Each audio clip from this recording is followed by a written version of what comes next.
தமிழக மக்களுக்கு வணக்கம். இன்றைக்கி நம்ம டாப்பிக்கில் பார்க்க போகிறது என்னென்னா, உதயநிதி அவர்களுடைய கைதை பற்றி. அதாகப்பட்டது, உதயநிதி அவர்கள் காவிரி பிரச்சனையை பேசுகிறேன்னு சொல்லி கூட்டத்தை கூட்டி பேசினார். அங்கே என்ன பேசினார்னா, விஜய் அவர்களுக்கு காவிரியில் தண்ணி வரதை பற்றி கவலை கிடையாது. இந்த கேப்பில் கீழே இருக்க மக்கள்லாம் த்ரிஷான்னு கத்துனாங்க. உடனே உதயநிதி, விஜய்க்கு தண்ணி வந்தால் போதும், நான் காவேரியை சொன்னேன்னு முடித்தார். இப்படி வல்கராக ஒரு ஸ்டேட்மெண்ட்டை சொல்லிவிட்டு, நான் வல்கராக எதுவும் சொல்லலை, கடைசியாக காவேரியை பற்றி தான் சொன்னேன்னு ஆட் பண்ண நீங்கள் கவனிக்கலை. சரி, அவர் சொன்ன ஆங்கிள்லேயே பார்ப்போம். ஃபஸ்ட்டு லைன்லேயே விஜய்க்கு காவேரியில் தண்ணி வரதை பற்றி கவலை இல்லைன்னு சொல்லிட்டார்.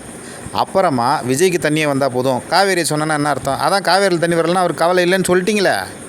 இதை பார்த்துட்ட முரட்டு ஊப்பிகள் என்ன பண்ணுறாங்கன்னா, இப்படித்தான் பேசுவோம், நாகரிக அரசியல்லாம் எங்களுக்கு தேவையில்ல, அடிக்கடி உதைக்கி இனிமேல் இப்படி தான் எங்கள் அரசியல் இருக்கும், இதுதான் தாத்தா காலத்து திமுக அப்படி இப்படின்னு உருட்ட ஆரம்பித்தாங்க. ஆனால் உதயநிதி என்ன சொல்கிறாருன்னா, நான் வல்கராக எதுவும் பேசவே இல்லைன்னு பல்டி அடிக்கிறார். திமுகவுடைய ஆர்எஸ் பாரதி என்ன சொல்கிறாருன்னா, த்ரிஷா என்ன முதல்வரா பிரதமரா அப்படின்னு கேட்குறாரு. ஏன் முதல்வர் பிரதமர்லாம் இல்லைன்னா என்ன வேணால் பேசலாமா? என்னையா உங்கள் லாஜிக்கு? நாங்கள் அவங்களெல்லாம் அப்பயே பேசிட்டுன்னு பெருமை வேறுபட்டுக்கிறார். இதில் என்ன பெருமை? மேய்க்கிறது எருமை. உதயநிதி அவர்களுடைய பேச்சுக்கு எல்லா தலைவர்களும் கடுமையான கண்டனத்தை தெரிவித்து விட்டார்கள். பெண்களை இழிவாக பேசக்கூடாதுன்னு சொல்லிட்டாங்க. இன்னும் சில பேர் நையாண்டியா உதயநிதி அவர்கள் எதுவும் தப்பாக பேசலை, வழக்கம் போல் திமுக காரங்க என்ன பேசுவாங்களோ அதைத்தான் பேசினார். திருச்சி வேலுச்சாமிலாம் உதயநிதி பேசுகிறதுக்கு இப்படி சொல்கிறீங்களே, அவங்க அப்பா எப்படி திரும்ப பேசியிருக்காரு, அவங்க தாத்தா எப்படி திரும்ப பேசியிருக்காருன்னு பரம்பரை பேச்சுகளையே எடுத்து போடுறார். அதையெல்லாம் சொல்லி பழைய வண்டவாளங்களை தண்டவாளத்தில் ஏற்றுறார். இந்த நேரத்தில் உதயநிதியை கைது செய்வதற்காக போலீஸாக அவர் வீட்டுக்கு போயிட்டாங்க. அப்போது உதயநிதி அவர்களுடைய மனைவி, சின்னவர் டாய்லெட் போயிருக்காரு, வந்த பிறகு பேசிக்கோங்கன்னு சொல்லிட்டாங்க. எந்த கடனை முடிக்கிறோமோ இல்லையோ காலை கடனை முடிக்கணும், இதில் நமக்கு எந்த மாற்று கருத்தும் இல்லை. ஆனால் போனவர் தான். ரொம்ப நேரம் ஆயிடுச்சு. சங்கீத ஸ்வரங்கள் அந்த பாட்டே முடிகிற அளவுக்கு உள்ளே செட்டில் ஆகிட்டாப்புல. சுமார் 1 மணி நேரம் 30 நிமிடங்கள் கழித்து வெளியே வந்ததாகவும் அவரை கைது செய்ததாகவும் சொல்லப்படுது. இந்த கேப்பில் உயர்நீதிமன்றத்துக்கு உதயநிதி அவர்களை கைது பண்ணக்கூடாது அப்படின்னு ஒரு மனுவை போட, விஜய் தரப்பில் என்ன சொல்லிட்டாங்கன்னா, அவரை கைது செய்து சிறையில் வைக்கிற ஐடியாவே இல்லை, இது ரிமாண்டுலாம் இல்லை, ஒரு விசாரணை தான்னு சொல்லிட்டாங்க. எப்படியாவது உதயநிதியை கைது செஞ்சு ரிமாண்டு பண்ணிடலாம்னு பார்த்தாங்க. ஆனால் நாங்கள் விடலை, உயர்நீதிமன்றத்தில் மனுவை போட்டு உதயநிதியை வெளியே கொண்டு வந்துட்டோம் அப்படின்ற மாதிரி உருட்டுறாங்க. சிறைக்கு அஞ்சாத உதயநிதி அந்த காவல்துறை வாகனத்தில் கையை காலை ஆட்டிக்கிட்டு ஜாலியாக சிரிச்ச மேனிக்கே போனார். அதாவது இதுக்கெல்லாம் அவர் பயப்படலையாம். இதில் ஹைலைட் என்னன்னா, அவர் தனியாக போலீஸ் கூட போகலை. அதே போலீஸ் வாகனத்தில் வழக்குக்கு சம்மந்தமே இல்லாமல் நிறைய பேரை கூட கூட்டு போனார். காவல்துறை அதிகாரிகள் இதுக்கு எப்படி ஒத்துக்கிட்டாங்கன்னு நமக்கு தெரியலை. பிறகு வெளியே வந்த உதயநிதி அவர்கள் காத்திருந்த தொண்டர்களுக்கு கையசைத்து அவர்களை உற்சாகப்படுத்தினார். அதாவது, பட்ஜெட் தாக்கல் செய்யும் நேரத்தில் சட்டமன்றத்தில் உதயநிதி அவர்கள் இருந்தால் அவருடைய பொருளாதார அறிவை பயன்படுத்தி பயங்கரமாக கிடுக்குப்பிடி கேள்விகளை கேட்டு முதல்வரை தர்ம சங்கடப்படுத்திடுவார். அதுக்கு பயந்து தான் அவர் வரக்கூடாதுன்னு கைது பண்ணிட்டதா ஊப்பிக்கள் உருட்டுறாங்க. உதயநிதி வீட்டிலேருந்து ஒரு வீடியோ வந்தது. அதில் உதயநிதியும் சில தலைவர்களும் நிற்கிறாங்க.